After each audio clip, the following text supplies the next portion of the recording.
Hey, folks. Hey. Can everybody see us? Can everybody hear us? We have a new camera and microphone and all this stuff going. So please let us know in the chat if we're coming through loud and clear. There's already almost 100 people in here, which always blows me away. Laura Garrison says yes. I hope that's to us. I think so. So it is. It's May. Cool. Everybody says that they can hear us and see us. That's great. So it's May, which means the long winter is over, and I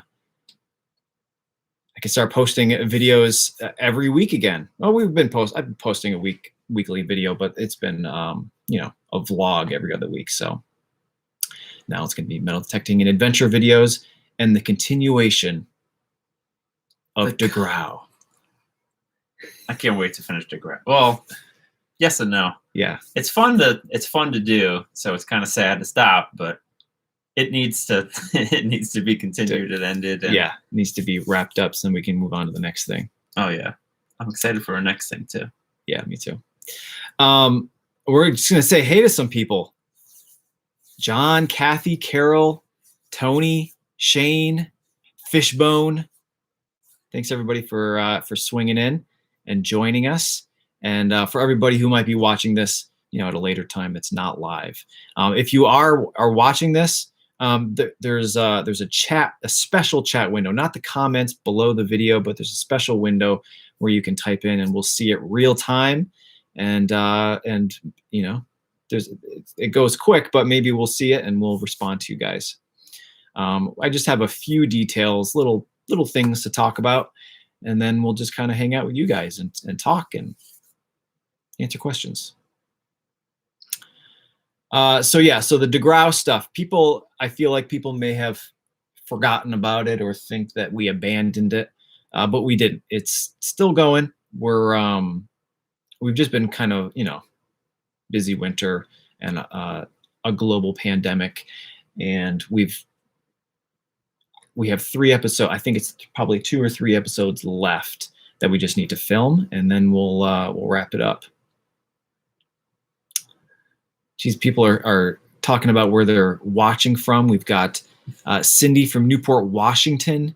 We have Vinny from Martha's Vineyard. JJ from North Carolina. Looks like we got a donation, a super chat is what it's called, right? Oh wow. Gianna Bloomer, California. That's Canada. A Canadian $3.99. Thank you. Oh, thank you. I thought that was the chat. Awesome. Central Vermont, Las Vegas, Alaska, Massachusetts, Iowa. From all over. Well, we doubled our viewers now, and now we're almost at 250. Oh, that's my crazy. Atlanta. Well, hello everybody. Welcome to our world.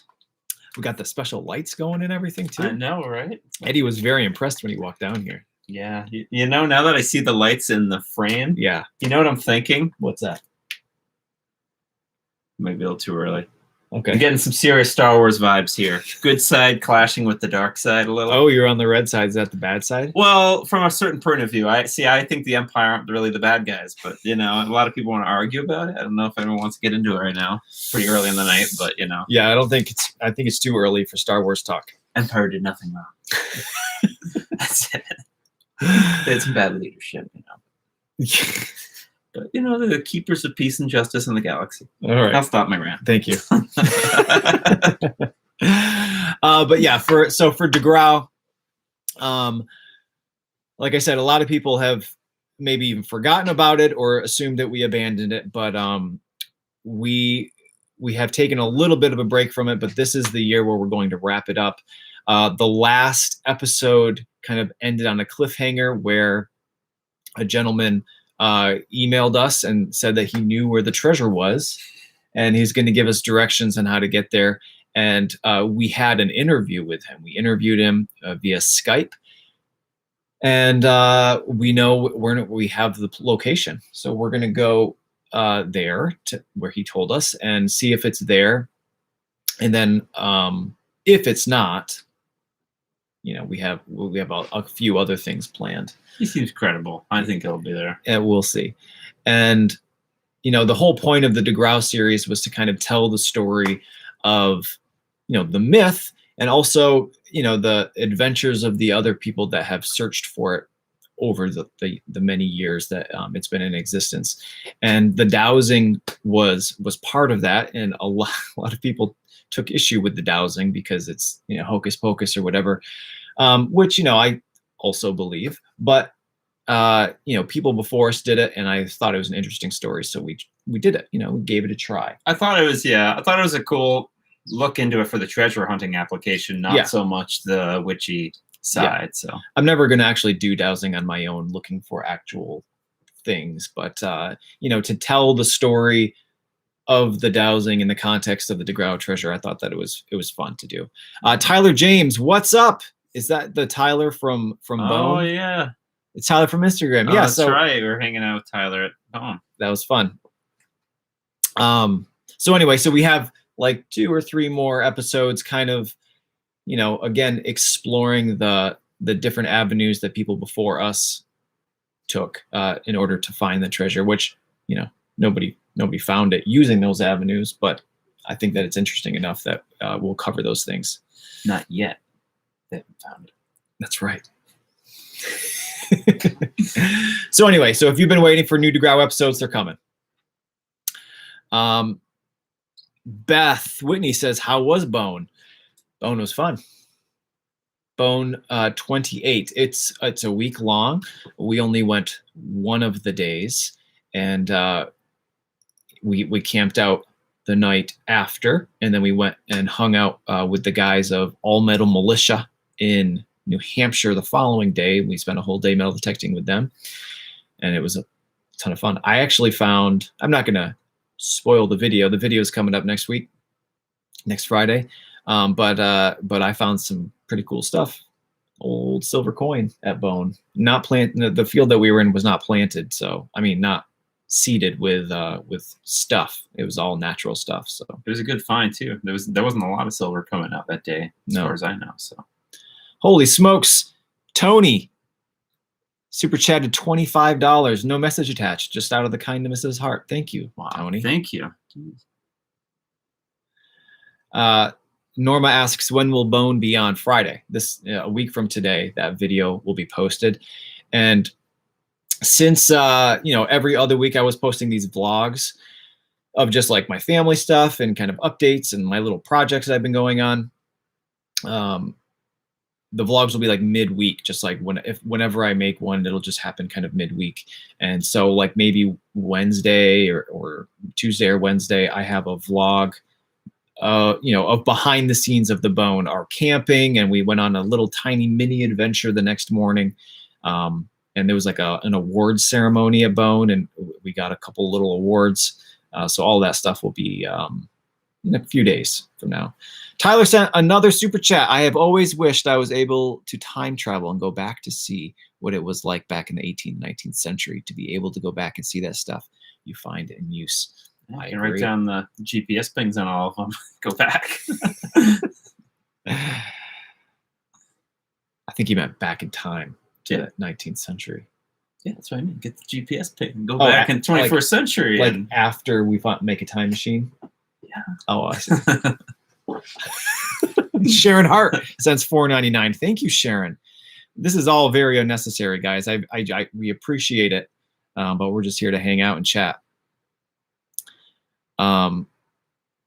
So anyway, so yeah, the Bone video will be Friday, but before that will be kind of like behind the scenes. And I know that I can already see the angry comments saying, show us you finding stuff that day, but it'll be just a couple days later.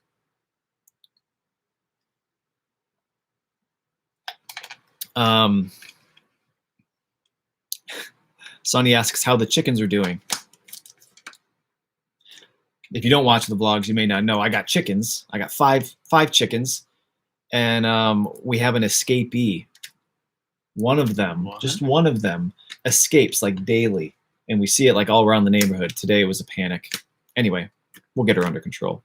Kay, love all your work you put into your excellent videos. Thank you for the kind words and the $10. I really appreciate it. We were talking to Becca, my wife, we're talking about, you know, how Apple just released those new like item trackers.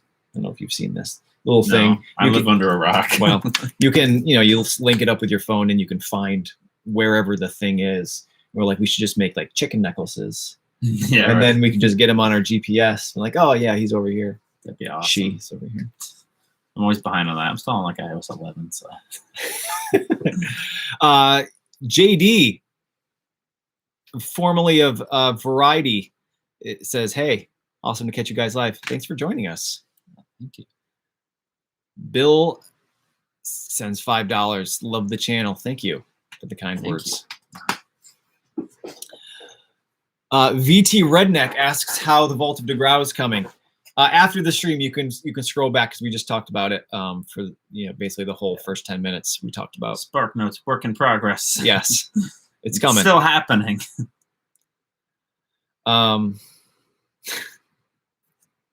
Buck Rocker says hunt more diamonds. It's on the agenda this year. After Chris and I went to, I don't remember what it's called. It's just Herkimer Diamond Mines, I think is the actual name of the mine. Many of you, both in the comments and in emails, wrote me like, hey, we have this private property we go to and we find them like this big, like we'll bring you this summer. So hopefully some of those people will reach back out and we'll actually go do that. Like, I don't even want to keep them. I just want to find them. That sounds fun. Oh yeah, it'd be great. We did a lot of work to find them this big. It's a lot of work. Yeah. Maybe a squatching video this year, asks David. Maybe. We already know where they all are, so, you know, there wouldn't be much of a video. We've promised we would never show them on stream, so. Tyler, with another $5, have you ever gone scuba diving? I have never gone scuba diving. You know, it's a hobby all in of itself, and it's not something I've ever done. My father did a ton of it when he was young, and all of his gear is still at their house.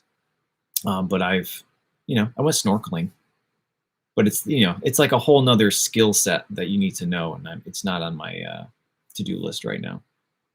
Me neither. I'm happy with snorkeling. Yeah. It's expensive, I think, too. You got to buy the air. Yeah, and you got to go to classes and stuff. Right. Big deal. You know? Yeah. Also, there's not a ton of places to do that in Vermont. I guess lakes. I remember my dad complaining about not having anywhere to do it around here because all the lakes are like super murky and there's like not interesting things to look at down there. Let's see. Nick Crawley asks, do you have any plans to travel and do metal detecting like across the US? I would love to. But I feel like we're like in the best spot to do metal detecting, like the East Coast at least. And right now, like the extent of my traveling for a day is like 2.5 hours I'll travel to go somewhere. But anything more than that, like I need to stay over and we need to make plans and just get, you know, my summer's already pretty filled up, but I would love to, for sure. I would love to go overseas. Ooh. I don't think they're letting anybody in yet. Yeah. That would be awesome, though. Yeah. I do agree. I think for the United States, this is probably the best area we can hope to be. The overseas would be amazing. Delaware County Diggers asks, are you guys going to dig stock in the fall? Yes, we have 3 tickets for myself, Eddie, and Chris. And we'll be there all 3 days. I saw on their website, I just checked it before the stream. It says it was 4 days. I'm thinking maybe, you know, like the first day is just like an evening meet and greet thing like it was last time. I don't know that for sure. We have 3 tickets, but you know, the website says 4 days, not sure. I saw Pest Preservation asked if I'm jealous of Chris going out. I'm not jealous of Chris in particular. I'm jealous that he has the ability and the schedule to make it work with Brad. Brad and I always have schedule problems. And well, always conflicting times, days were free. So Chris moved here from across the country. And it took him a while to find a job that's like in his field. So that summer, well, it wasn't the whole summer, it was a couple months. Like we went all the time because, you know, he didn't have anything else going on. But, you know, since the fall, he has like, now he has a job like Eddie, and he hasn't really been in any videos since then. I'll fail you. Sorry. I need some friends that don't have jobs. I know. I want to do it more. I'm working 6 days a week right now and just trying to, you know, that's what I get for trying to be helpful and stuff. He was talking about, before the stream started, that you haven't had for the last, like this month, you're only getting like 1 day. Yeah, I'm working 3 weeks straight. This is week 2 right now, and I've got a whole nother week to go. So, and he has like, you know, a family and a girlfriend and dogs. Yeah, so a couple dogs. I'm low on the totem pole for. Hey man, no, that's messed up. And Chris would be here tonight, but he's got family stuff going on. He's spending time with his family tonight because, again, he's got a demanding job and he wants to see them right now.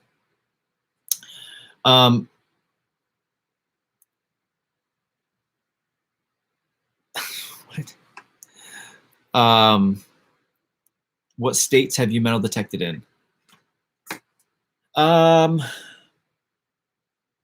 very many. Vermont, Massachusetts, New York, easy. Yeah. Maine. Same.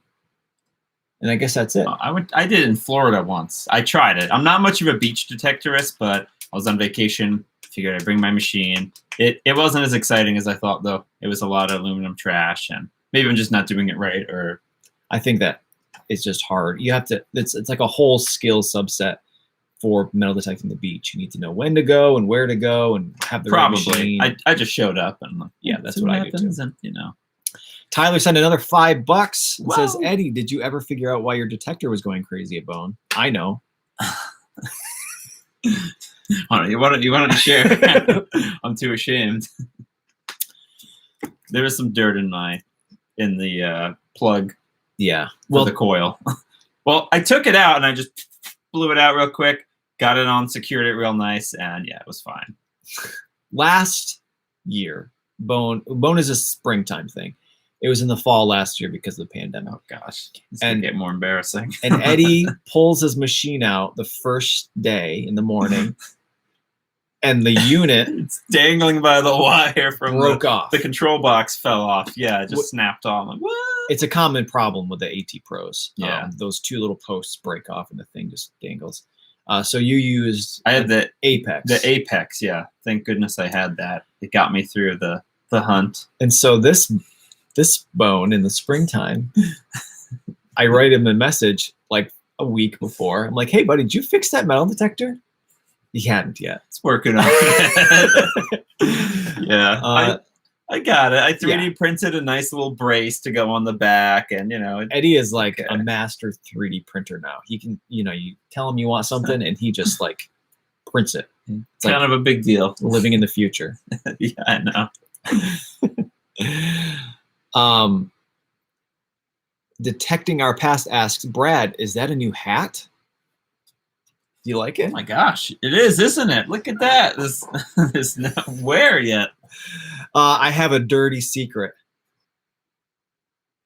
When I go metal detecting, I have a metal detecting hat that looks just like this one, but it's, traitor. It's gross.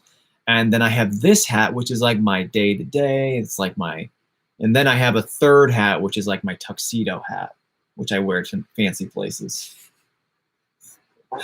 No, but the hat that I wear metal detecting is like, people think it's leather. I don't have, it's upstairs, but it's not. It's just like gross. It's just like filled with bug spray and sweat, and it's all gross. But so no, yeah, this is a different hat, but it's not a new hat. Detecting Our Past wants to see my head. There's nothing up there to see.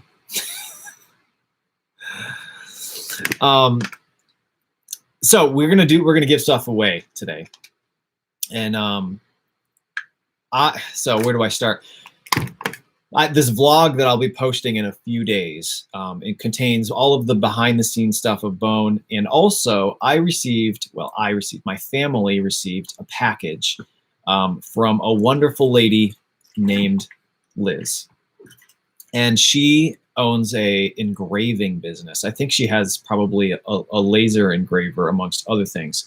And she made myself and my wife Becca and my boy Bentley this amazing care package of engraved stuff with our names on it. And she also made a whole bunch of, stuff with logos. And so we've got some keychains. I've got a whole pile of stuff over there with my logo on it now, which is amazing. So I have some of these things that I'm going to give away to you folks. So the first thing is going to be one of these little keychains. And by the way, her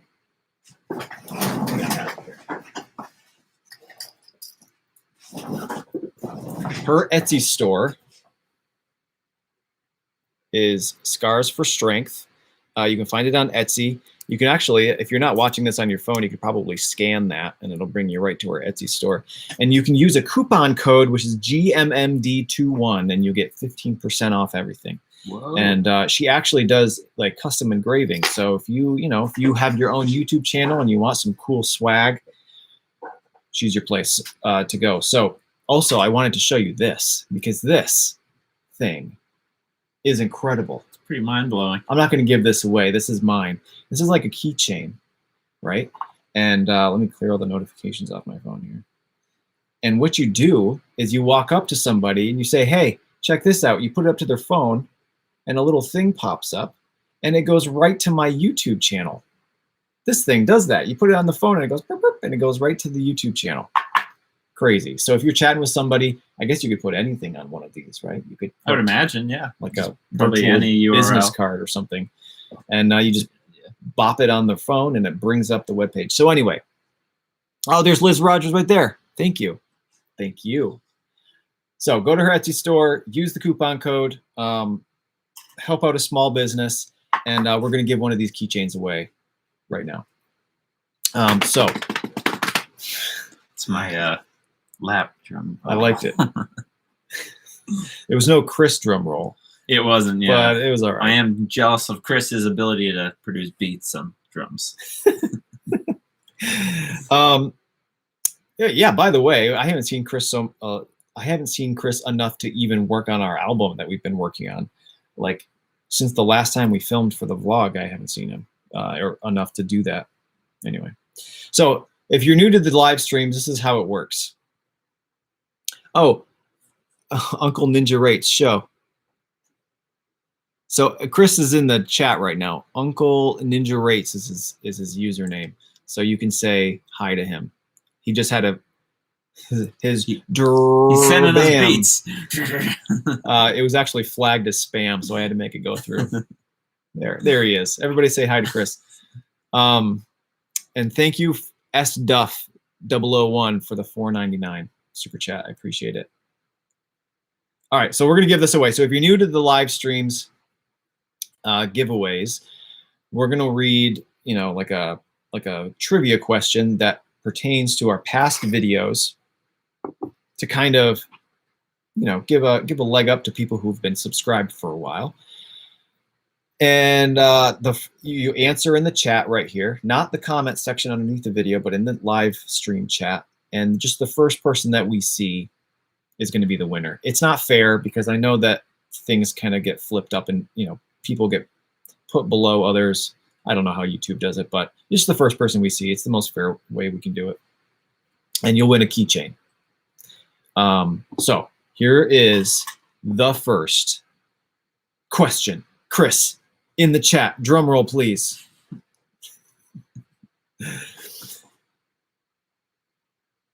In the summer of 2020, what television show did we turn down? Go. Chris got spammed again. When says banana. It's Shane Souter says It's not quite right. Come on. There. Digging with Rob. Florida Thunder. Curse of Oak Island. Oh, no, that's not right either. Need a little bit more. There it is. John Barnett says Beyond Oak Island. That was the first one. Sorry to be nitpicky, but yeah, they're different definitely shows. different shows. Yeah, It's a different show. Beyond Oak Island. So John Barnett. I'm gonna write your name down. Email us Green Mountain Metal Detecting at gmail.com.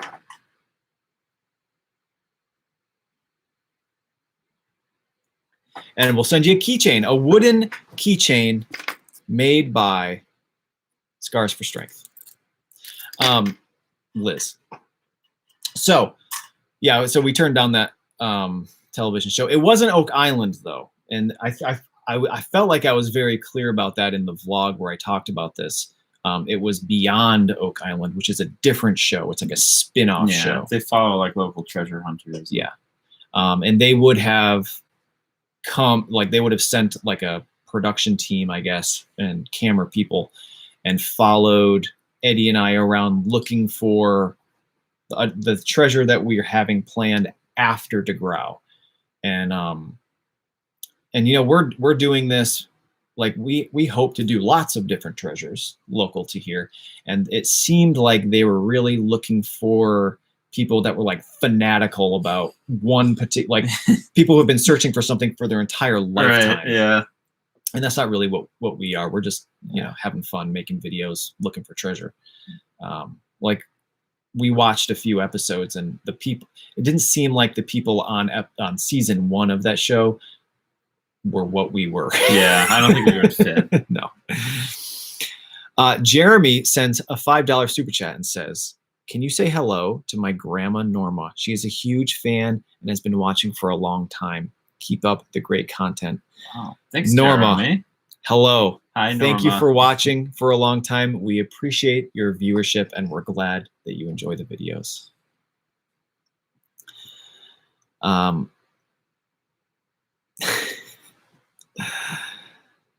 They called you too? Pro Metal Detector asks. Yeah, maybe they're, you know, they're looking for their talent on YouTube, which I guess that's a good place to look for television. I think so.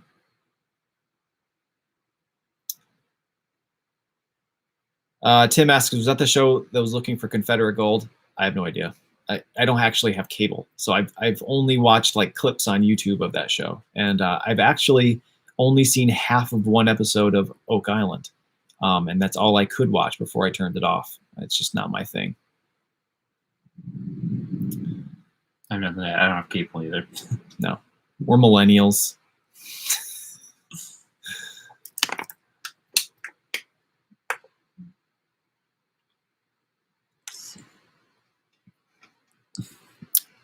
I see there's... Oh, never mind. Where'd it go? Oh, Is it up it's here? up more, yeah. Oh, your scroll's a different way than mine. Do Sasquatches eat bananas? I don't know, but Eddie does. That's why they don't leave us alone. Yeah, that's why we see him every time we go. I'm really looking forward to both this week's vlog and then, you know, the following bone video, because Eddie has... Did you bring it? I may have. Are you referring to this item here? Yes, I am. Eddie, as I mentioned earlier, has a 3D printer and he knows how to use it. I do. And he created something for himself that goes... Something divine. goes on his belt. Go ahead. Bring it up. Banana holster. It goes on his belt and it's for quick draw banana eating. Oh, yeah. And there's a live brief demonstration on the video to come. You'll see it in action in its full capacity. Eddie legit walked around an event with like 100 people with a banana hanging off his belt. Oh, yeah. Right here on the belt, you know. Well, you know, we had lunch and stuff. I still had to kind of digest a little, so I didn't want to leave it in the car and hike back. I just had to quick access. So when I need emergency potassium, I can real quick Yeah. access it, you know. Yeah, it's important. The banana thing has like taken on a life of its own. Yeah. It's like so bizarre because it was not a thing, just you and me. Oh yeah. Like you would bring bananas on hikes, which was a little weird, but then YouTube, the people on YouTube got a hold of it. And, Oh, yeah. And then now it's a thing. Well, I mean, I think it was because there's so many incidents too. It was Right. The bananas never survived. No, always crushed. Always somehow got destroyed. Then I was getting innovative. People sent me a couple cases, and it just developed. Yes, it has. We need banana T-shirts. Yeah, I think we're almost at the apex here. Oh yeah, T-shirts would be great. I feel like this is getting close to the apex of People in the chat, banana. let us know if we had banana holsters for sale on gmmd.us. Would anybody buy them? We could just put them up there, and even if nobody did buy them, what color do you guys want them in? I was thinking yellow, but Karen yellow would be nice. Sends $25, a little something to help with future adventures. Wow. Thank you, Karen. Thank you. Very kind. The banana incident in 2015. I'm guessing that was the winter snowshoeing trip. I don't remember. I remember I was like, oh, wait, I brought it. Oh, no, I forgot. I lost my banana, and I stuck it in my pocket, and then I went into my pocket for a glove or whatever, and it was this smooshed thumb. I'm like, no! I found it. I distinctly remember us hiking in the snow and him being like, I can't find my banana. And then we were making a fire, and there was like a huge wet spot on your pants. Oh, was that it? Yeah. Oh, man. Tyler, stop sending us money, Tyler. Thank you. You should print more of the holders and make it into the banana grenade belt. Whoa. Like a Chewbacca banana belt. That'd be cool. Like a crossbody bandolier. Yeah. That'd be crazy. Maybe you can even go no-handed, No. Yeah. I won't do that again. All right. Spinosaurus 101 has asked 3 times that I've seen, what is your best find to you? What is your best find, Eddie? Eddie doesn't go as much. I go multiple times every week. What is your best find, Eddie? Well, it hasn't changed in a while. It hasn't changed. I used to think it was lame finding buttons, but I found one button that just looked like an ordinary button. It was in a video, and viewers started sending links and pointing out it was a British loyalist button. Yeah. That was really relative to the area we found it. And it was apparently the group it belonged to was called the Royal Provincials, and they were like a direct nemesis of the Green Mountain Boys. So I was super stoked about that. I mean, that's a great find. I've been trying to get Eddie to just give it to me so I could put it in my display case, but he won't. No, I'm super pumped about it. It's just a button. Yeah, it's a good button. I know. Well, I never was into buttons, and then I got that, and I was like, all right, this is my new best find. I think probably I have like a top 5, and I think right now number 1 is Anna's pendant, just because of it wasn't, and then I did all the research, and I feel like now it is, because it's kind of taken on a life of its own. It's got the most story. Absolutely, most story. When I got home, and the internet is incredible when it comes to genealogy. There's all of these websites that are, for the most part, free to use, and you can just you can go back as far as you want with this stuff. And yeah, so I saw somebody in the chat recently, what happened with the pendant. Yeah, Beth asks, what happened with the pendant? What happened with the pendant is how do I say this? Anna has like 1,000 descendants now, if not more, living. So I feel like I can't choose like out of the 1,000 people, you're the one who gets it. Because in all likelihood, it'll just wind up in a drawer anyways. So where Anna grew up, Conway, Massachusetts, I got like 3 phone calls from people in Conway that were part of the Historical Society and the museum and people that are involved with that stuff. and they know all about Anna's family because they were big in that town. And as soon as the Historical Society and their museum opens, I have a meeting to go there and visit and actually give a talk about Anna and the pendant. And I haven't made a decision yet, but it seems like that might be a good place for the pendant to stay for a while, at least. If so, people can see it in person, because obviously nobody's going to come see it in person in my house, right? So if people do want to see it in person, there can be a place for you to go to see it. And Anna's mother's house, the house that Anna's mother grew up in, is still standing. There's still people living in it. And I guess the historical society people like know the owners, so that can be like on my little tour of visits. And I don't want to get ahead of myself, but one of these people I spoke to also said that Anna's childhood home is a cellar hole on private property. That the people who own that property are in cahoots with the Historical Society people. So hopefully be able to pay a visit to that place as well. That would be amazing. And I think that would be a good ending to the Anna story. Oh yeah. Seeing where she lived. So so right now it's in my display case until, the museums are all closed because of the pandemic still. But once things start opening up, the Anna story will continue. And actually, was it yesterday or the day before? I think it was yesterday. Anna's pendant was on the front page of Reddit. Was it yesterday? I don't know. You asked me to look on Reddit. I didn't see it on there. It was there. So Reddit's like, if you don't know what Reddit is, it's like the front page of the internet. And I just posted a picture of it on Reddit, and it went up to the top page, and it got, I don't know, a crazy number of comments and I must have missed views. Damn. So Anna's story is spreading across the internet. Hundreds of thousands of people have seen it now. Wade asks, which one of you two barked? Not sure. Maybe it's in your own house there, Wade.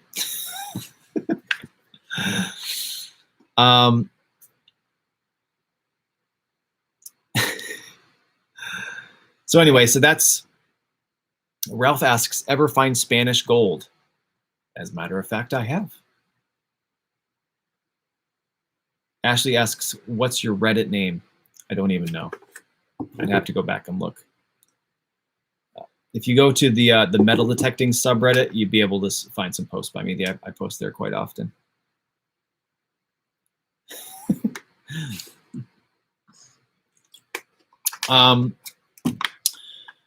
But anyway, so the pendant is probably currently my favorite thing to find, because of, you find a coin like my Spanish gold coin, which is in my top 5, but you put it in your display case and that's where it sits, and then it's kind of done. You find it and it's exciting and you put it away and you look at it every time you walk by, but it's kind of, the story ends there. Mm-hmm. Whereas Anna's pendant, it's the story is continuously evolving, which, it's very exciting. And I've only received maybe half a dozen emails from people saying that they're one of Anna's descendants and they want the pendant, which is less than I thought that I would get. Like, hey, can I have that? Right. She's my great, great, great, great, great second cousin. No, sorry. Somebody's saying, ask again. What did Tom say? We had this there. Shout out, please. Make my night. Tom Worrall, Thomas Valley District Metal Detectors, London, Ontario. There you go. There's your shout out. I hope we made your night.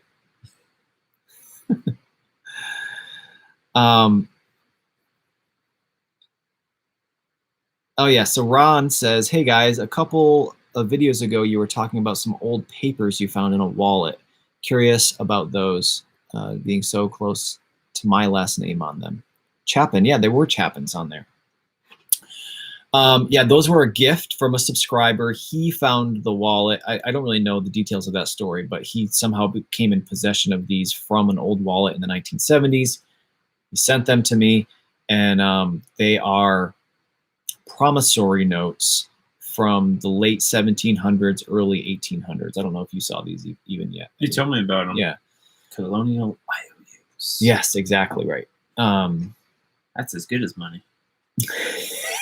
Want to hang on to that one. Couldn't help myself. Sorry. Those are Dumb and Dumber quotes. People who aren't familiar. Yes, I received them, and I spent the afternoon looking up who these people were, and then I put them in this archival plastic, and they've kind of been sitting there ever since. I've just have. It's summer. Well, it's warm out now, so I've been going metal detecting like every spare minute I have had. I went today, found a couple nice old coppers, a couple old keys, some really cool stuff today. I'm really excited about. Silver Winged on Reddit. Yes, that's me. _winged. It's all metal detecting stuff on there. So I haven't done any more research on it, but as far as I understand, the IOUs or the promissory notes are from two brothers that seem to own a business of some kind to two other gentlemen, which I haven't found their relationship yet, who are they also have the same last name, but I don't think they're brothers, but they're owing money. I can't tell what the business was yet. I think it might be a foundry or an armory, and there's a very famous armory in Springfield, Massachusetts back then, but I haven't confirmed that yet. Well, anyway, it's like a fun thing to research, and once I've learned more, I'll let you know. I see it. What do you see? People are pointing out there's a ghost in the background. I already debunked it, though. It's just a shadow of the backpack there, so. This? Yeah. Yeah. They've all been urging us, look behind you! And do you see it? Turn around! Yeah.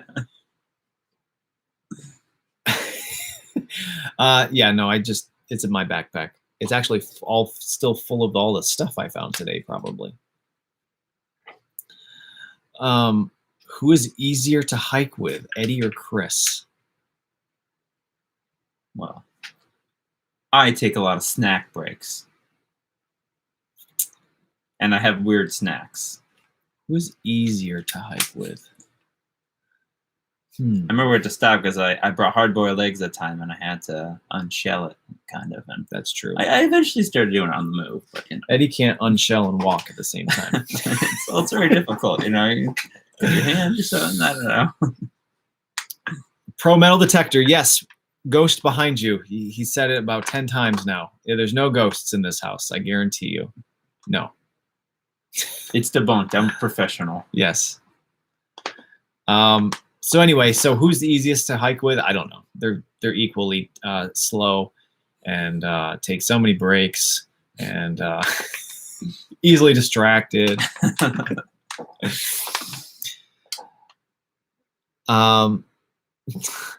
Okay, so how do you research?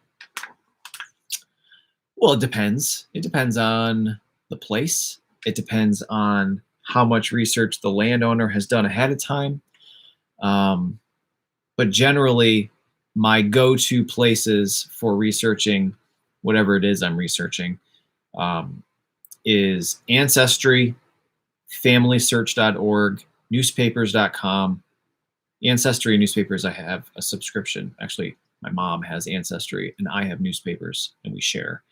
Newspapers.com, by the way, I don't know what it is a month, like $10.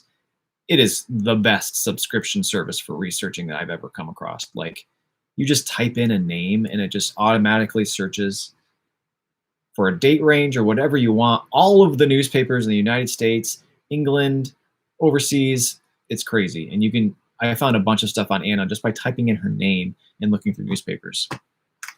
And I think that's about it. Old maps and stuff. Dirty Money Metal Detecting sent $10. Thank you. What was the first good find that hooked you into the hobby? We've told this story every live stream. So I'll give you the abridged version. But we got really our first yard permission ever. And it happened to be like a mansion. We didn't actually ask for permission for the mansion. We asked for permission to a small house that was on the property. But then once we were there, we ended up being allowed on the mansion property. We found silver coins and rings, and it was crazy. It was like everywhere. I thought every hunt ever would be Yes. like this. Like, oh my gosh, we got to do this like every day. And after that, legit, I found $2 half and a silver dollar, which was actually a Russian ruble, but it was a silver dollar size. We're coming back next week. I know. I got a ring. I got like gun parts. I was going crazy. The night before we were returning for the second time, I could not sleep. I was so excited. I was like, I bought in anticipation a silver dollar roll, thinking I was just gonna fill that thing up. I was getting ready to just like, I need a place to put all these silver dollars I'm gonna find, which obviously is very naive. But after that, we were like, we got to start bringing cameras because this is crazy. Yeah. So that was probably the moment, I would say. We get another case and another $5. When do we get to see the video with you and Bentley metal detecting together? Let me check my calendar because I've got about 7 of them on tap ready to go, and I have them all scheduled out. So let's see. So this next one is bone. So the 21st is when I'll be posting that video of Bentley and I. We went just to like the beach, or to the local pond to go. He got a metal detector for Christmas. And so we're like, let's just go somewhere for fun. And it turns out the water was super low, and I found, like, I don't want to spoil it again, but copper and a silver coin and tons of old buttons. It was crazy. It was a lot of fun. So I was like, oh, well, let's film it. Jamie for Barb sent $15. Thank you so much. Are you going to pound the ground in Georgia next year? This is the first I've heard of it. Georgia's pretty far away. It's very far away. That would be like a plane ticket far away, probably. Maybe. We'll see what this year brings. Discuss it further. I didn't realize they were in Georgia. Me neither. Well, I know there was a mini this year. I don't remember. I thought it was in one of the Carolinas. I thought maybe not, but maybe it was in Georgia this year. But it seems like people had a ton of fun. Yeah. When the highlights of my year, in terms of metal detecting, is whenever the 3 of us go on a trip and camp out and just metal detect the whole time. And underpack food and make do and have no can openers. Yeah. Those are the highlights of my time. Yes. Those stories. Innovation. I always laugh the hardest I ever laughed on those trips. So when we, if maybe we'll make it to Georgia. It sounds like a real adventure for sure. All right. Spinosaurus says next giveaway. We'll do another one. Usually we do it every 15 minutes, but we missed the last 2. So I actually have 2 of these keychains, so we'll give away another one of these keychains. Redemption giveaway. Yeah, if you missed the first one, you can have this one. So once again, trivia question. First person that we see with the correct answer in the chat is going to win a keychain. Winner emails greenmountainmetaldetecting@gmail.com. All right. Last fall, let's do the super chat first. Wings and Beaks Birder sends $4.99. Check my chats above, and I hope you get permission to check out his farm. Thanks for the $5. Yes, we're gonna have to go check your chats above later because I'm not seeing it. Must be pretty far up there. Oh, there's one. Goldshaw Farm is in Peacham, Vermont. Okay. Has a vlog, early 1800s farm dog. Oh yes, detect his farm. I told him all about you. Somebody, maybe it was you, just sent me a link to his YouTube channel.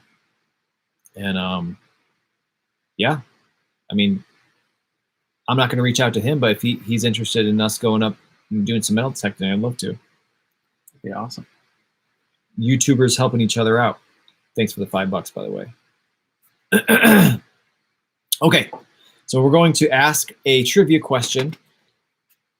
First person we see, I will send you out a keychain. In the fall of last year, Eddie and I, one of the only adventures we did over the winter, we went on a very, very long hike to find a mysterious, no, I guess it's not all that mysterious, prominent obelisk in the mountains. What three states were inscribed on that? People are guessing. They didn't even hear the whole question. They're already guessing things. 3 states. You can abbreviate. That's kind of cheap. New York, Vermont, Mass. Tyler. Nice. Tyler James won.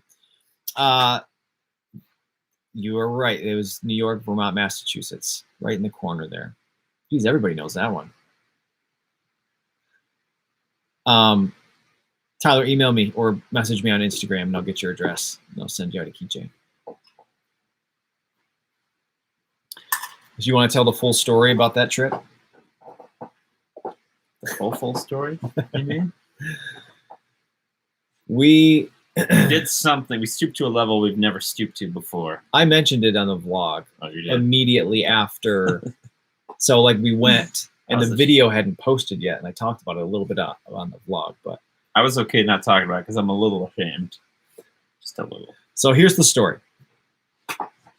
We had the plans to find the Tri-Point marker, New York, Massachusetts, and Vermont, and then the snow hole. And we miscalculated. We didn't do our research. We found the snow hole first, accidentally, and then we went to the Tri-Point marker. It turns out, well, let me start over. We were walking towards the snow hole, and we passed by a couple, a man and a woman and their dog. We said our hellos. We kept on walking. And then we passed by them again. So they were headed back to their cars, and we were headed towards the snow hole. We ended up walking towards the Tri-Point marker, which was a crazy, stupid walk. It was so far, and it was all downhill like this. And we were just saying the whole time, we're not going to want to hike back up this. This is so dumb. And the further down we got, the more terrible it seemed. It was miserable. Yeah. And I love hiking. I love getting out there. It was so steep down, and it was so long. We get to the Tri-Point marker.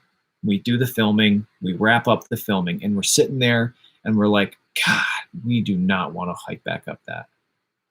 And 2 minutes later, that couple with the dog walk up to the Tri-Point marker.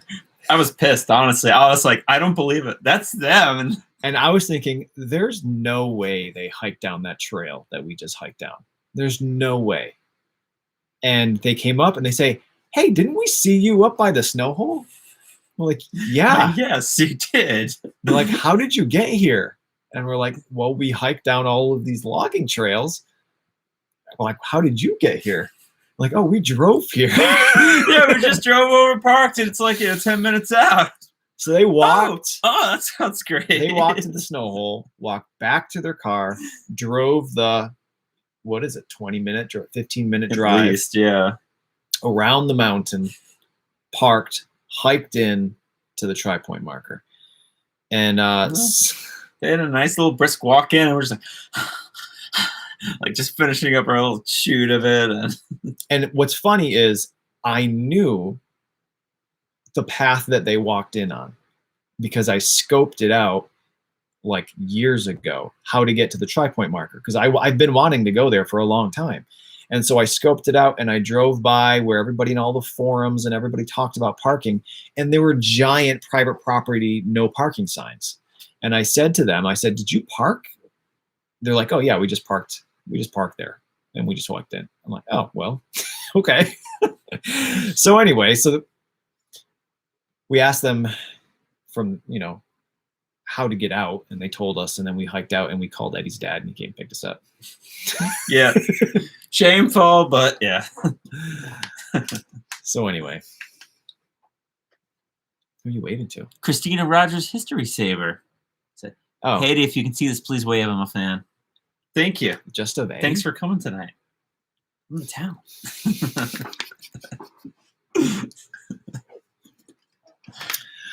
We had the most hilarious interaction with a couple at Bone where I don't remember either of your names. I'm sorry.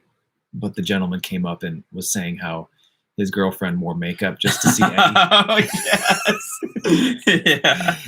I didn't know what to make of that because he has a solid poker face when he says it. I'm just like, I don't want to be like, Matt, on your girlfriend, dude. But but yeah, obviously he was kidding.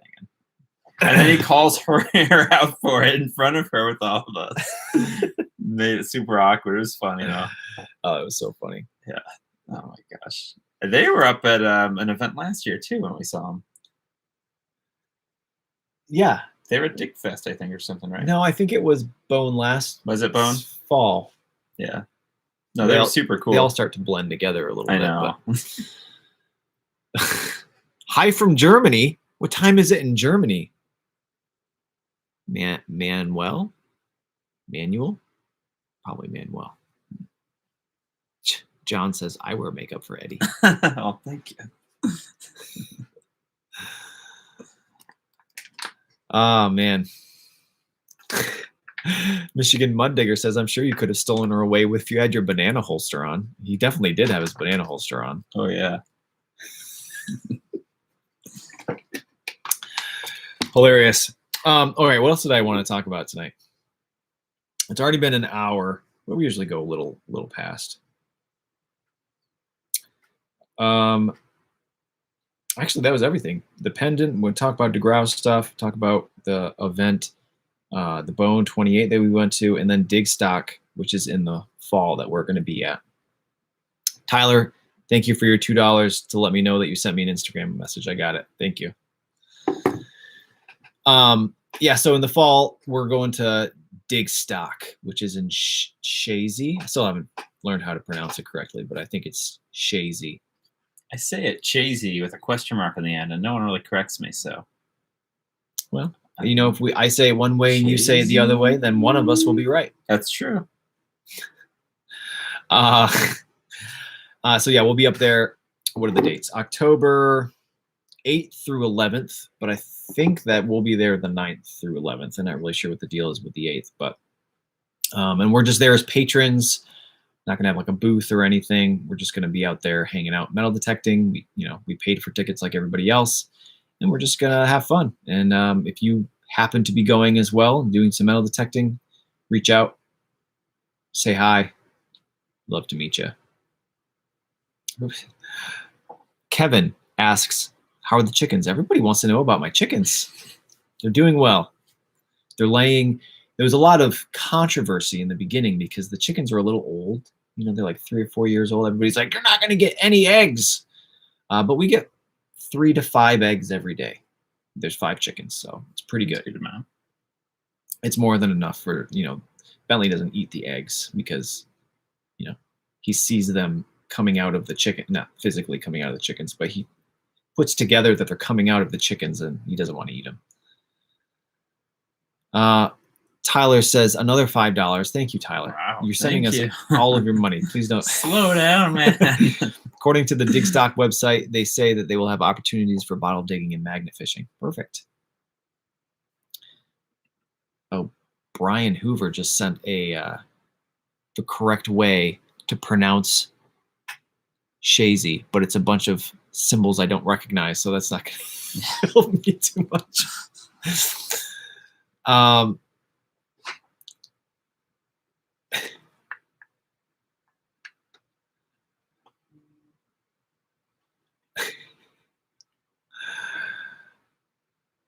Feed them yogurt with red pepper flakes and they will lay eggs more frequently. Really? That's a real thing? That's crazy. Those two things specifically together, huh? Also, oregano is a dewormer for chickens and natural antibiotic. Wow, I didn't know that. I've seen That's this comment a amazing. couple times now, Yeah. saying 2121. Did I make the title of the video 2121? That wouldn't surprise me. You guys know what year it is. I did make it spring 2121. Welcome to the future, 100 everybody. years from now. Thank you, Indiana Tones. Yes, 100 years from now, we've traveled. We've left artifacts from the past that we can now go find for more YouTube videos. Precisely.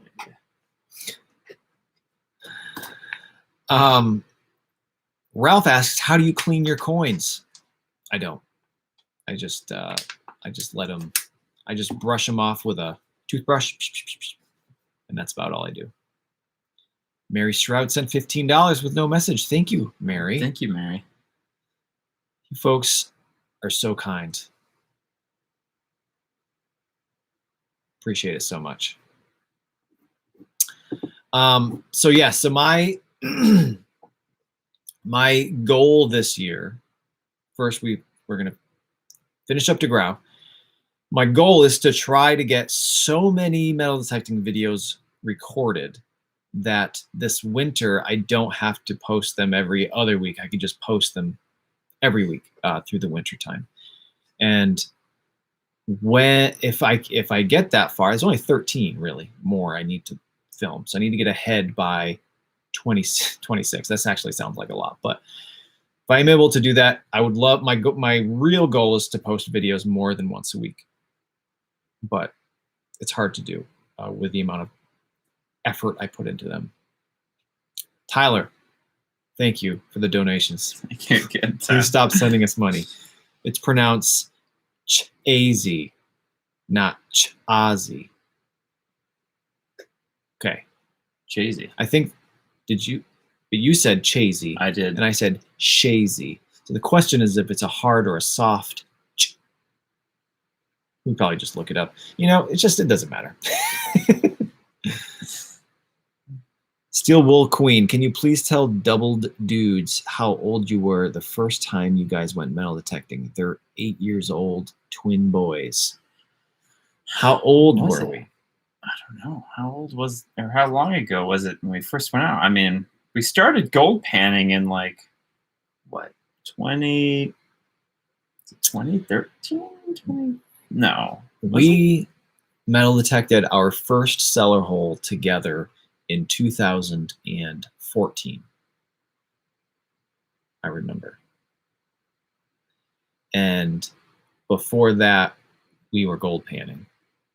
But I got my first metal detector when I don't remember, but I was young, 10, maybe 10 or 12. So I didn't get mine until we were into gold panning, and then that started turning into watching metal detecting YouTube videos, and I was either 18 or 19 then, probably. Yes. So in 2014, I am 36. So in 2014, I guess I was 29. So I must have been 19 then. Yeah. So Eddie is almost exactly 10 years younger than me.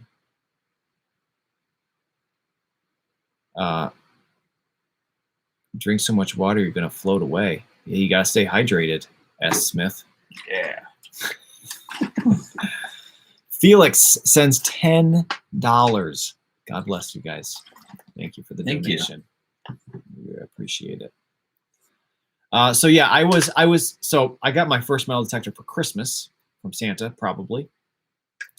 And I vividly remember getting it and being so excited and going out, and there was, a foot of snow on the ground and not much you can do with it. And then it kind of got put in the closet. And my house growing up, my dad built, and I remember I was a teeny little boy. He had like the whole yard and the whole backyard filled with fill. And the only thing out there now are shell casings from the gravel pit. People go to shoot at the gravel pit, and then their casings fall, and then that gets scooped up and put in people's yards for fill. So I remember finding a bunch of shell casings, and then like, this is boring, and I put it in the closet, for 14 years, whatever it was, 19 years. And I just happened to be living I don't remember how we started metal detecting. Like, was it together first? Because I definitely got a mercury dime in my pocket, and I was like, whoa. Like, it was like a aha moment. I thought it was first because we were going crazy gold panning. We were super pumped for it. I feel like the gold panning was happening. It was, but then we started. I remember starting to watch YouTube videos of metal detectors. I'm like, man, they're getting stuff like way quicker. Like, we were so excited over like a couple flakes, which probably were just pyrite back then, because anything glittery, we're like, woo! Well, what happened was a lot of people probably have no idea what this is, but I guess it was 2000 and what year was it? 2000 something, early 2011 or 2012 was Hurricane Irene. What year was that? Anyway, we had I guess it really technically wasn't a hurricane once it got here. It was a tropical storm. Let me figure it out. Hurricane Irene came through in 2011. Wow, that's longer ago than I thought it was. And Hurricane Irene it hit Vermont hard, southern Vermont, super hard. And the rivers came up like, 100-year floods. Towns flooded, houses got washed away. It was insane. Covered bridges got broken down, like historic bridges. And afterwards, the town that we live in, they destroyed this river that I grew up fishing. My father, my father's father, my father's father's father, all kind of grew up in this little area, and they all fished this river. They grew up in hard times, and sometimes they would have trout 3 or 4 times a week for dinner, and they all came out of this river. And after Irene, somebody got the brilliant idea of widening the river so it didn't flood again. And so they went in with backhoes, and they just destroyed this river. And I didn't fish there for many years, probably 3 years. And then I was like, well, let's give it a shot. And so Eddie and I went fishing there. And I remember fishing, and I vividly remember looking up and seeing something. And there was stuff from people's houses still on the river at that point. And we went up, and I remember seeing it was somebody's gold pan was shoved up under some roots. I was like, what the heck is this all about? Gold? I've never heard of gold in our area. Oh yeah. And then, well, there's another time too when we found big buckets of sediment. Like, that was the same time. It was the same time. All right. Yeah, there were buckets of dirt. What are they doing with this dirt, man? Yeah, it's so weird.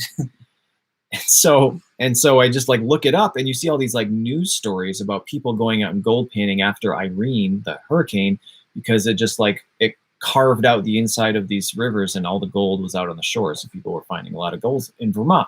So like, all right, let's give this a shot. And that was kind of the beginning of our treasure hunting.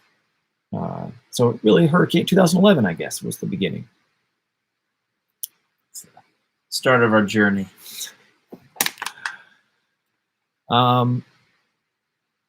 EJ asks, what was the name of your first metal detector? It was a Bounty Hunter. I don't know what. Bounty Hunter. I got the White's Coin Master. My mom literally bought it from Radio Shack. I don't know what the name was. It didn't even it had a volume knob, and it had a discrimination knob, which just basically changed the break point from like a grunt to a high tone. There was only 2 sounds, and you turn this knob to change where that point breaks. And I took like a Sharpie, and I was like, all right, well, right here it changes at a dime, and right here it changes at like a quarter. It was not very good. I used it. I actually can't believe some of the things I found with it, but I eventually upgraded to a Fisher machine. But all right, we're gonna do one more giveaway for the night. We gave away 2 keychains. We haven't really given away much stuff. Yeah. By the way, this stuff was from these keychains were from Scars for Strength. She has an Etsy page. You can go there and focus. Get Eddie's face out of here. It'll focus. There we go. Scars for Strength. And there's a coupon code GMMD21 will get you 15% off. And she has all this custom stuff. And she'll probably, if you email her, make you custom stuff for your YouTube channel too. But where this last giveaway will be from something for our website. So you just go to gmmd.us and anything on there, holsters, no rucksacks because I don't have any right now. I take that back. I have one right now. But anything else on there, holsters, t-shirts. T-shirts are running low, but new designs and stuff are coming. This is the hardest question of the night.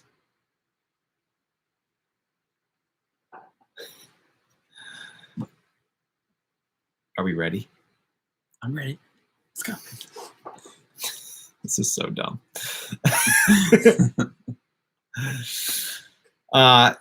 This is a trivia question. So you have to answer in the chat, and then the first person we see with the correct answer is going to win whatever you want off our website, minus the rucksacks, because there's none on there right now. So you can just shoot it off. Don't let these early birds get in there. This is from the blooper reel of 2020. So if you didn't, if you just skip to the end of the metal detecting videos, you're not going to know the answer to this. Tim says 42. That's right, Tim. I didn't even ask the question. Just kidding. It's not 42. Sorry. Okay, so here we go. From the blooper reel, Eddie and I are discussing a bent tree, a marker tree from Native Americans.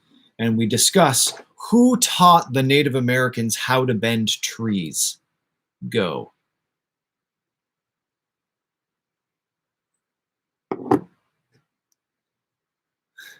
Man, I thought this one was too easy. I think that the chat's just delayed. Oh, jeez. Sasquatch. Daryl Shaw says Squatch. You got it. Daryl Shaw. First, go to gmmd.us, which is my website. Pick something off there. You can holsters, whatever you want. And then send me an email, gmmd or Green Mountain Metal Detecting at gmail.com. Congrats. Had to be the Squatch. Indeed. Who else would have taught them? Yeah. Aliens? I don't think you would have even had to see the video to know that answer. Yeah, probably. I mean, I think was the first question people were already writing Sasquatch. Yeah.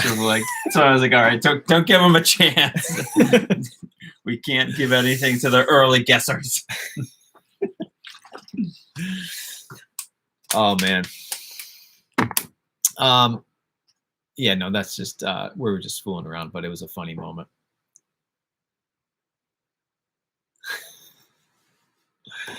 That's one of those things. It's like one of the most common comments is the bent trees are the Native American trail markers.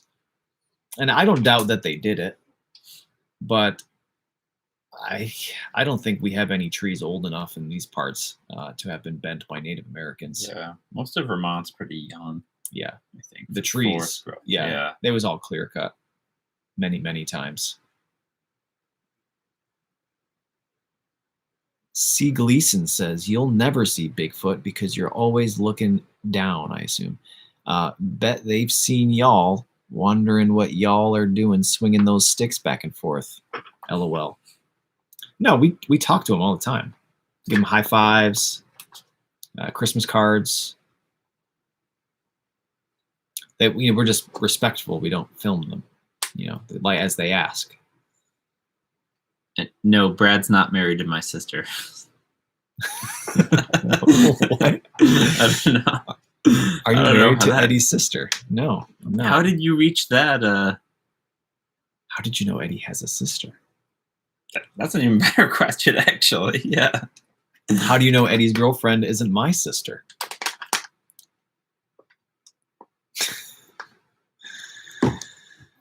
Good questions.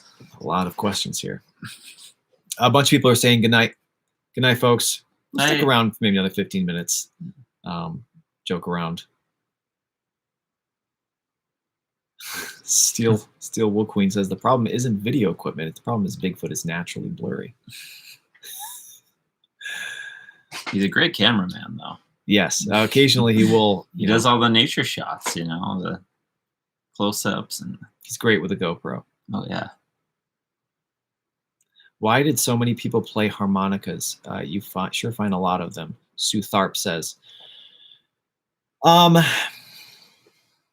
can only speculate why. My speculation is that they were inexpensive and they were easy to play relatively. As a musician, thinking of the musicians they had back then, they had squeeze boxes, which required keyboard knowledge, practice. Fiddles, which are like the hardest thing in the world to play as a guitarist. There's no frets, so it's like all by ear. And a harmonica, I think it's just portable too. I mean, Very if portable. you're on the road or traveling, whatever, you can stow away a harmonica anywhere. yeah. Those other things. Sounds like a pain.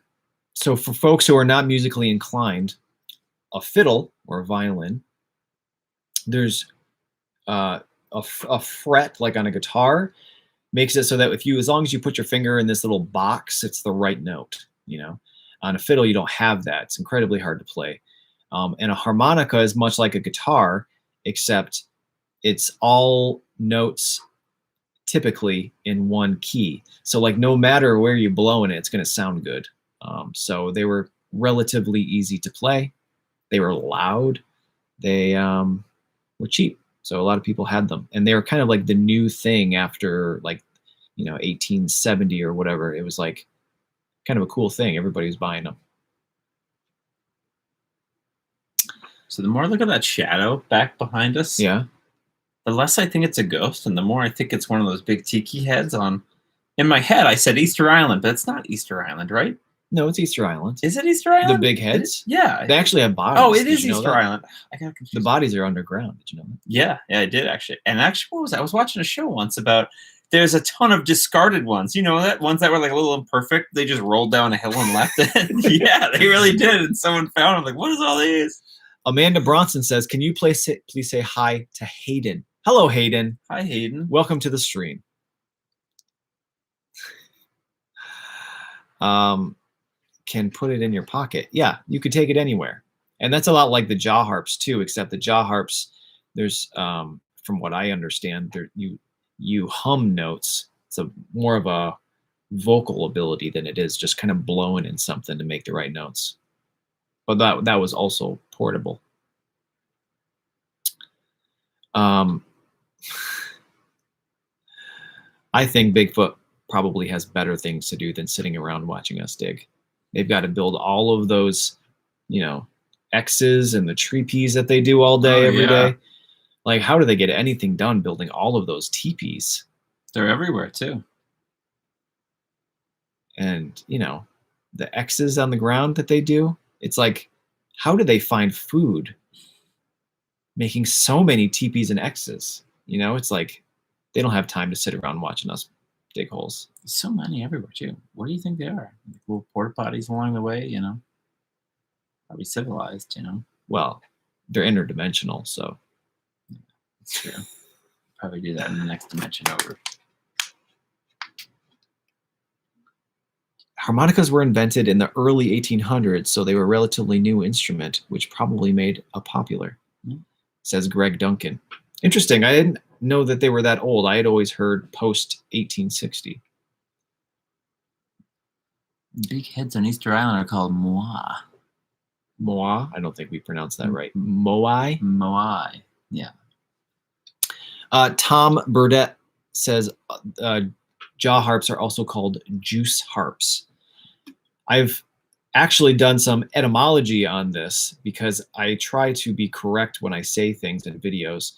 The earliest mention is jaw harp, but somehow it got twisted in the South to juice harp and in other places to Jew's harp. Which one is right? It would depend on which one you grew up with, I suspect. But the first mention of it was jaw harp. The more you know. I didn't know that. Double Dude says it's a felony to catch one alive in some states. I Wow. believe it.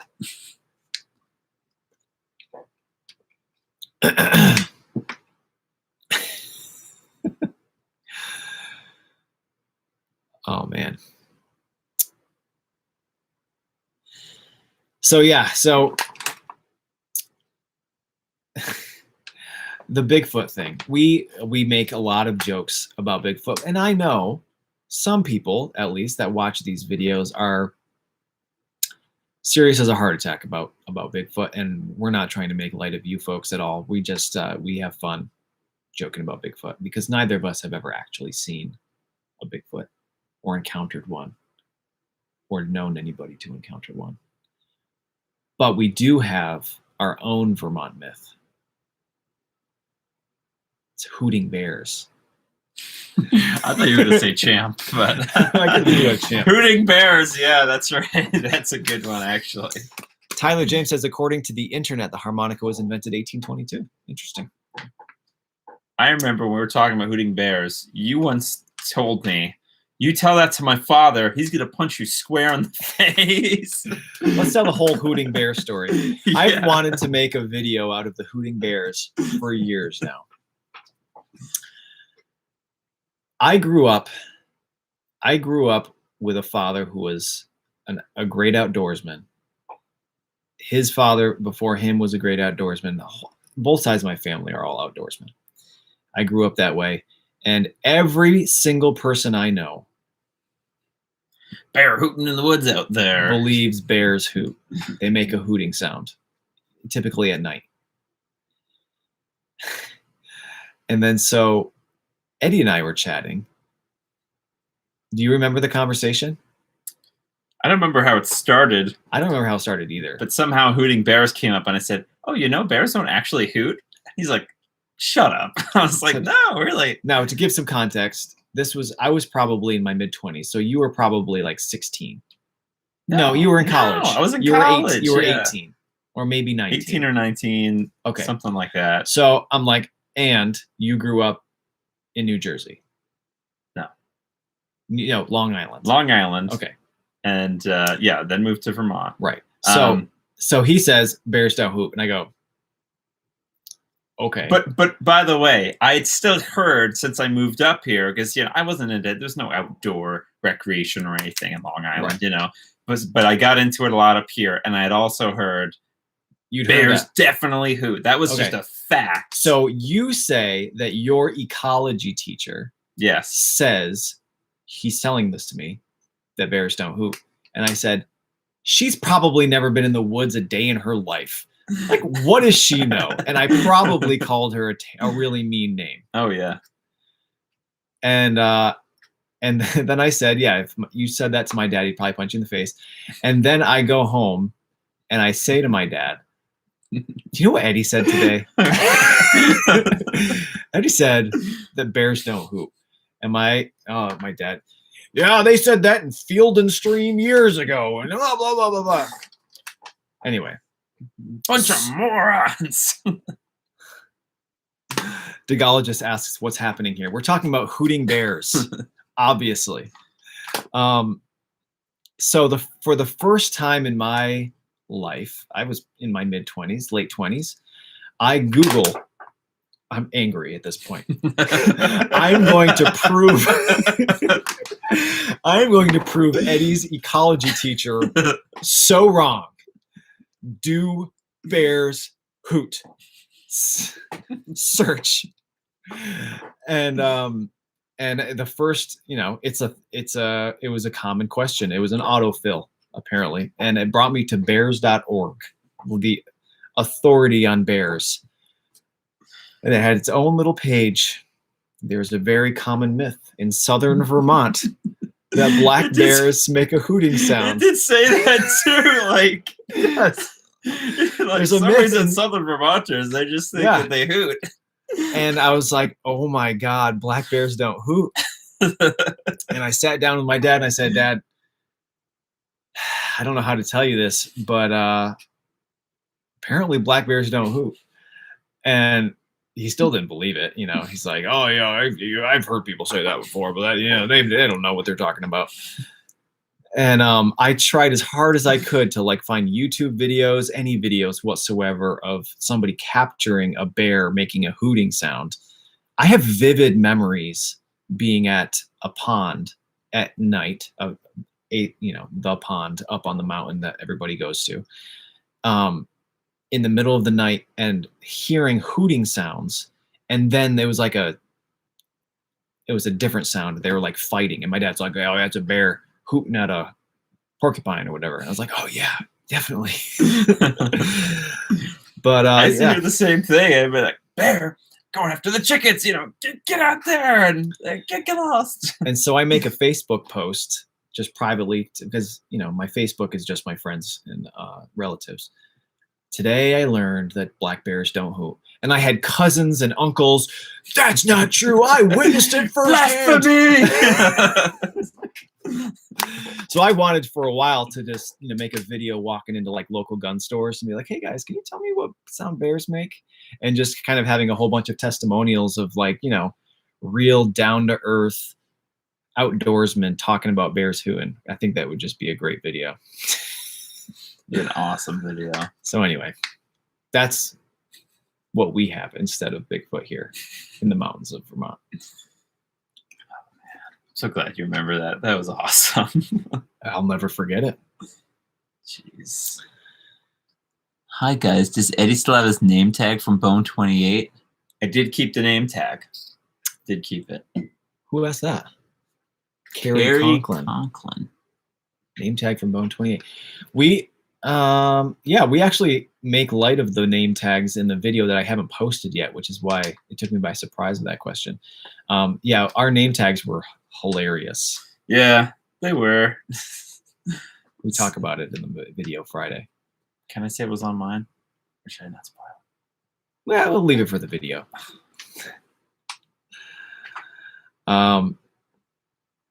Do you still have the gourd? Which was what, from last year's bone? Oh yeah. Actually, funny you say that.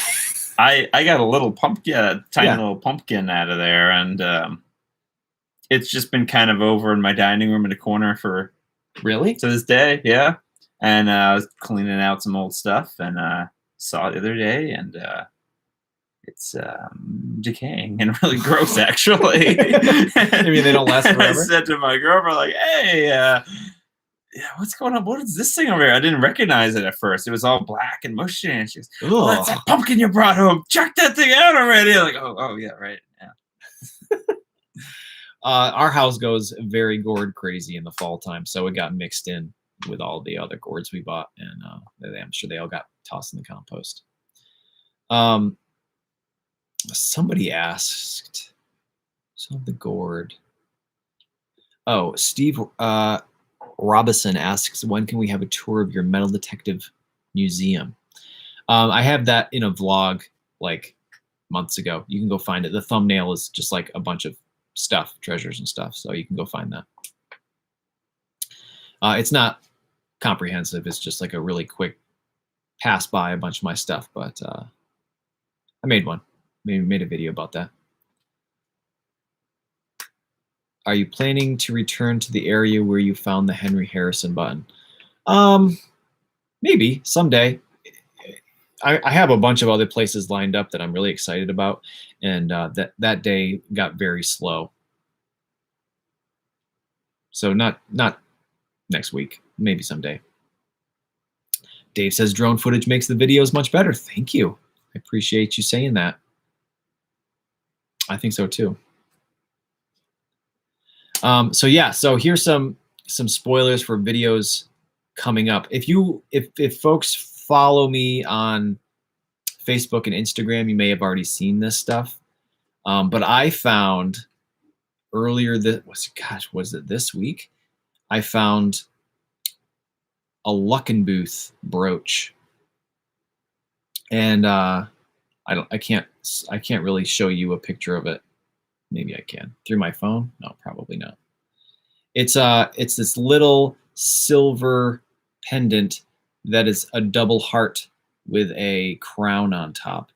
And it's one of those things where I see guys finding them at like contact sites, Native American, European contact sites, and they were heavily used as silver trade with natives.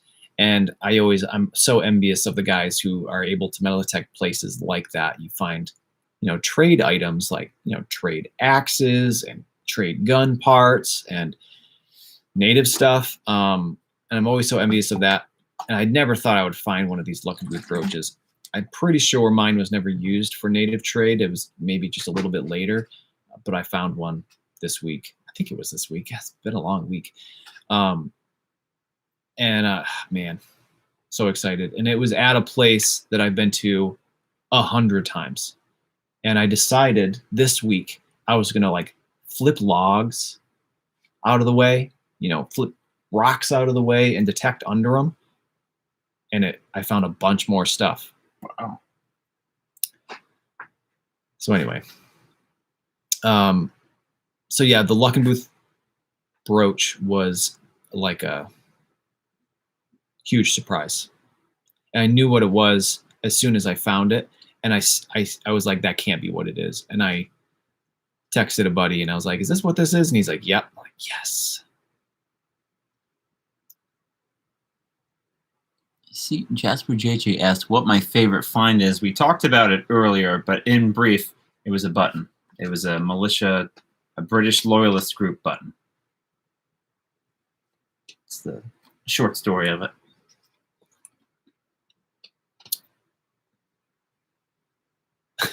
C. Gleason says the hooting you hear is probably owls. It's definitely owls. Oh, yeah. Yeah.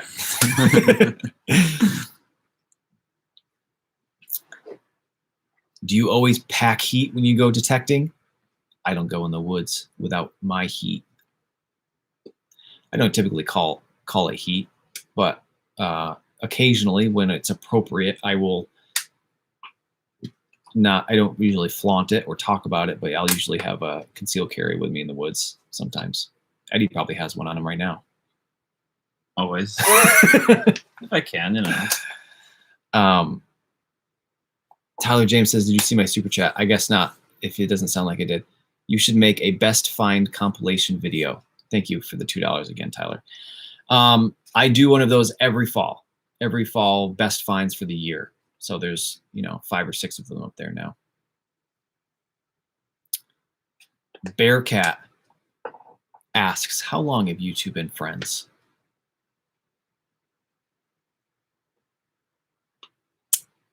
Do you remember how old you were? I feel like you were 13. Really? No.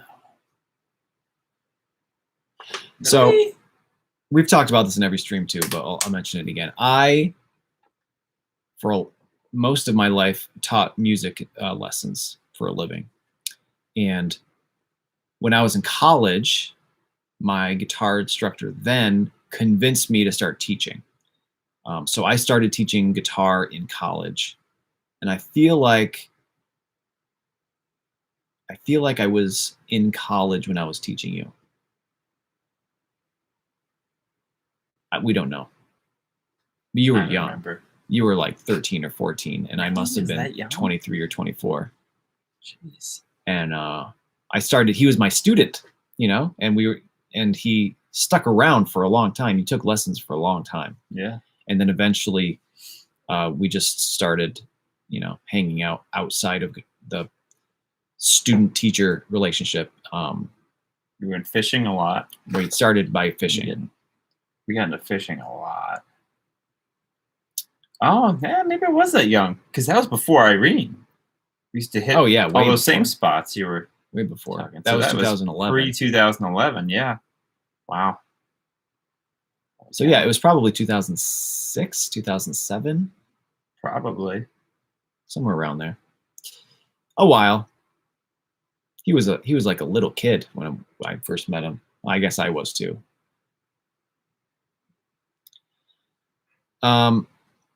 Brooklyn Graham says, I've always been intrigued by the music in your videos. Are the songs yours? If they are, you should cut an album. I'd buy it for sure.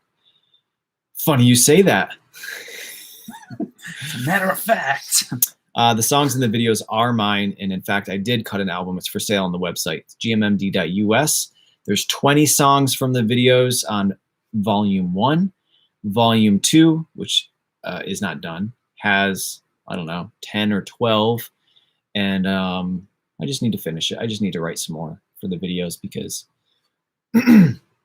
I've got, 30, 40 songs that I use when appropriate in the different videos. And they're starting to get a little bit stale. So I need to make some more.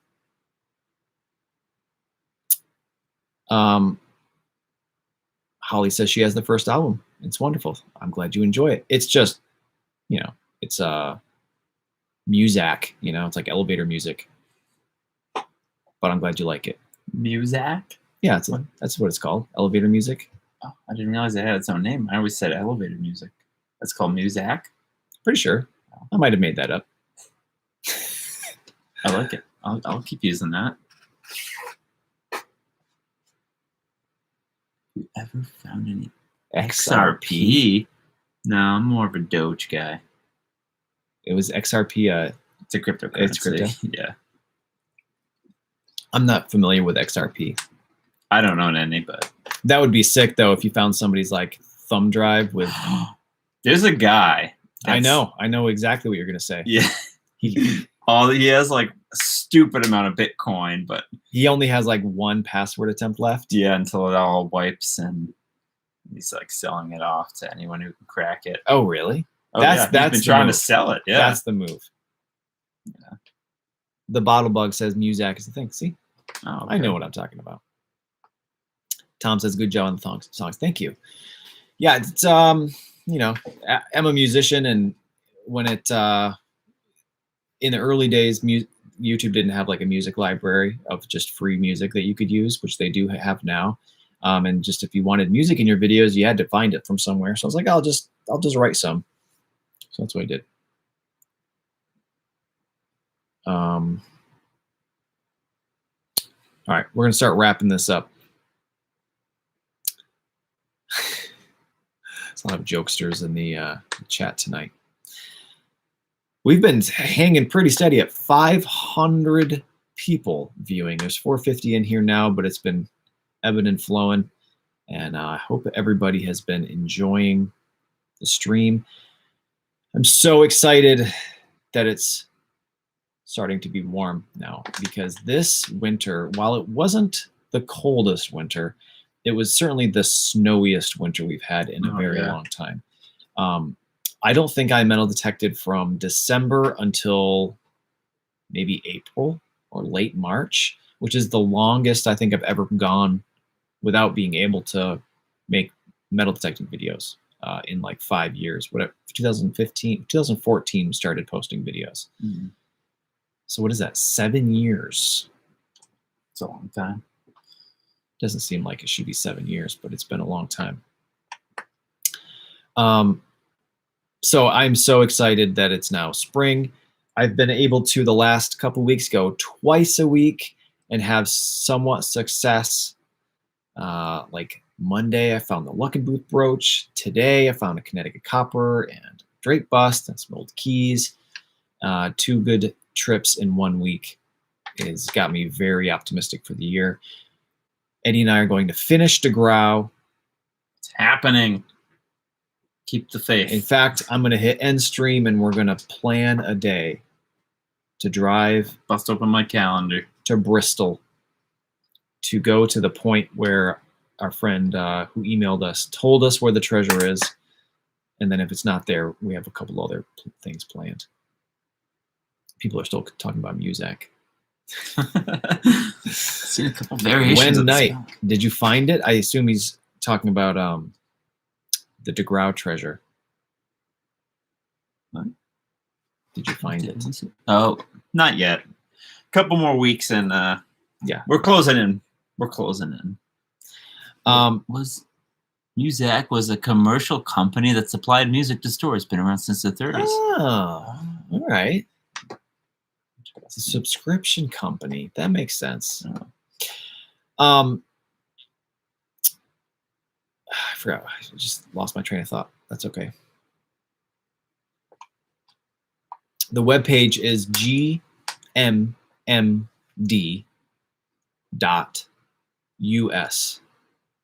not .com, .us. Yeah. Oh, so what I was going to say is, just recently I've discovered on YouTube you can type into the search like metal detecting, and then you can search by live streams. So in the evening, I've been popping in to other channels' live streams and just watching, enjoying them, and saying hey in the chats, and just trying to kind of join the community, because I've not really joined in with. There's like a very kind of close-knit metal detecting channel community that I've not really been a part of ever. So I've been trying to kind of bop in and say hi and kind of introduce myself and become friends with all these folks. And because of that, they've kind of been inviting me on their streams every once in a while. So this last, I don't know, 6 months, I've been on a few streams of other people, and I've mentioned this particular thing I'm about to say those places as well. But I'm going to mention it here as well for people who, you know, find their way to my channel and are interested in the DeGrau series. We have like 2 or 3 episodes left that we want to film, and if we find the treasure, well, When we find the treasure, I have high hopes. that would be an amazing ending to the series, wouldn't it? Would it not? Oh yeah. But if we do not find the treasure, the ending is still going to be pretty amazing, I think. Yeah. What we have We have planned. something exciting planned. And I don't want to oversell, but I think that people are going to be really blown away by how it ends if we don't find the treasure. But if we do find the treasure, then obviously It'll be awesome anyway. it'll be yeah. crazy, right? Hey, I think I could clear a lot more time on my schedule to keep the videos then. I mean, you know. But if we do not find the treasure, I think that everybody will still be pleased with the journey that they took with us to try to find the treasure. We just need to find the time to actually drive to Bristol and film it. And the ending, we went into the series with this ending in mind, because we started this out saying, all right, if we're going to make like a 10-part series trying to find a legendary treasure and we don't find it, like, you know, what a waste. It's going to be like the Oak Island guys making 10 seasons of a series and never actually finding anything. We want to have something at the end. Yeah. And obviously you can't guarantee you're going to find a legendary treasure. So we needed a backup just So in case. From the very beginning, we had a plan, and it's about to come to fruition soon. Sometime this year. This year. Before fall. Yeah. That doable. Yes. It's happening. All right, folks. I see a bunch of more questions in there. Let's just go. Let's do rapid fire questions, okay? Oh, hurry. It's past my bedtime. Was there one item that you were really wanted to keep, but the landowner kept it? I don't think so. Usually people are pretty cool. If there's something I really want, oh, I really want this. There's been a lot of people don't really care. No, most of them a don't lot care. of the people that I at least got permission from are just like, yeah, I don't care. Dean Withrow is here. Look, there's Dean. Whoa! Great stream, guys. Fun stuff. Do it more often and bring along Chris. Hey, thanks, Dean man. Dean actually has a prominent role in the Bone 28 video that we're posting on Friday. He's like the fourth member of Green Mountain Metal Detecting in that video. So thanks for joining us, Dean. Let's see. Award-winning club. Oh, it's award-winning. You forgot to say award-winning. Hey, Brad, I'll send you some money, but I'm probably bored in some of these. I don't know what that means. Sorry, William. I don't understand your comment. Do you have a group? Nope. It's just friends. You know, Green Mountain Metal Detecting is just some friends that make videos. That's all. rapid fire question answering. How long does it take to edit videos, says Steve. Well, it really depends, I guess, on the video. The trick with editing videos is the time that you spend in the field makes less time in editing. But if I just if I don't film transitions, like saying, all right, starting here, going here and tell the story and blah, blah, blah, then I have to kind of make that up in editing with words and text and all this stuff. So if I do a lot of work in the field, then there's not a whole lot of editing, but generally it's like less than a day, sometimes a day, no more than a whole day of editing. Do you ever find ox shoes? Every time. Are you in a basement? I am. Have you ever thought of using a long range detector, like with our minds? Hey, a guy actually reached out to me on Facebook and was like, hey, I do map dowsing, which we know what map dowsing is. Oh, yeah. He's like, and I can tell you where there's old We're a little coins. experienced in map dowsing. Yeah, you just dangle a thing on top of a map and it tells you where the treasure is. Amanda Bronson asked, what was your first good find? Probably a mercury dime in my yard. DC Williams says, didn't use guy play gigs? Yeah. I don't think Eddie and I ever played a gig together, but I've been in numerous bands over the years and we all played gigs. Vigilant Tracker, ever discover human remains? No. We found deer carcasses a couple times. Oh yeah, you find animal carcasses all the time, but the thing that doesn't drive me nuts, because people just don't know and they legitimately ask in the comments of the videos, it looks like we're in the middle of nowhere. And we are. But then it wasn't the middle of nowhere. People lived there. Right.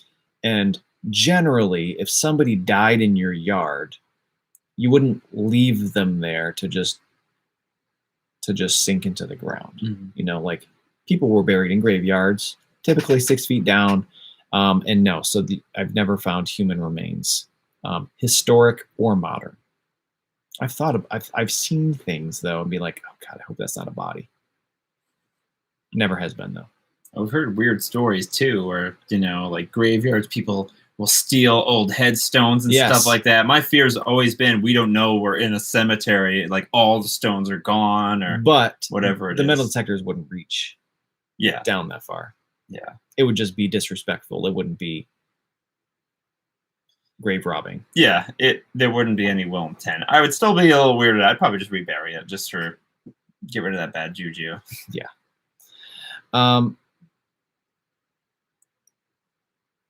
Matt says, the cutscenes where you show cleaned up finds, do you clean them yourself? Well, it depends, because sometimes the coin is so far gone that I just pull one off Google just to show people what it would have looked like. But I discussed this a little bit earlier. I don't clean coins. I just brush them with a dry brush just to get the dirt off, and that's about all I do. It was David. What? David's in the chat. Great seeing you out, Bone28. I was able to thoroughly embarrass my girlfriend. Sorry again. We talked That's about you and your okay. girlfriend Yeah. earlier. Anytime, I'm happy to. David's Compass girlfriend and the embarrassment is the one that wore makeup for Eddie. That's right. We talked about that. Was that earlier. hilarious. No, that was great.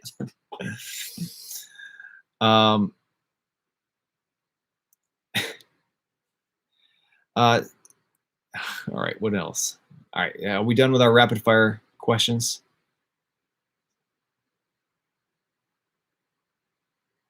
Dave says F2, swing before a no. Yeah, the Fisher F2 was my first detector after the Bounty Hunter.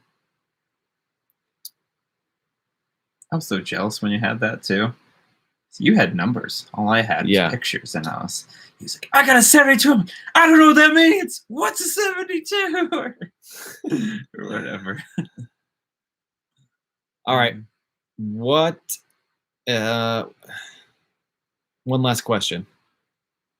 Steve, would you ever consider licensing your music to another YouTube user or for their channel? No, sorry. There's a whole free library. Just use that. You don't need to use my music. All right, folks, we're going to say goodnight. It's almost been 2 hours. This might be the longest one we've done. Wow. Jeez. Well, highlights. DeGrau's coming to an end. It's going to happen. It's summer. Well, it's the summer schedule. Metal Detecting videos every Friday. It always surprises me when people are like, hey, nice to see you back. Like, I've been posting a new video every Friday for like 5 years. Like, I haven't gone anywhere. I guess maybe people aren't getting them in their subscription feed or something, but. Yeah, I always hear that's a constant problem. Yeah.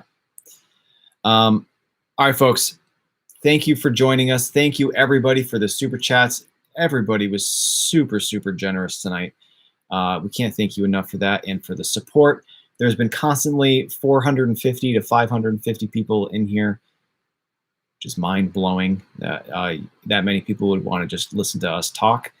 But we appreciate it very much. And hopefully this year, the content will be better, more exciting, more often, and more fun. Do you have any parting words, Eddie?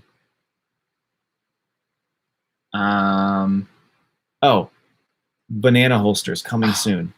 That's right. One final showcase. I wish I had a little spinning carousel, you know. I have one of those. We should have brought it out. Oh man! And it would have just spun in the background the whole I should have time. brought a banana too, a little tester one, but I ate it in the car. So, yeah. All right, folks. Sorry. Thanks for watching. Next Friday, or this coming Friday, a week from today, is the Bone 28 video. And then there's like 6 or 7 more that I've already got filmed that I am actually really excited about. Every single one of them. Not one of them is a bummer. They're all good. They're all ones that I'm proud of, at least. So thanks, everybody, for watching. Thank you. We'll see you next week. Adios.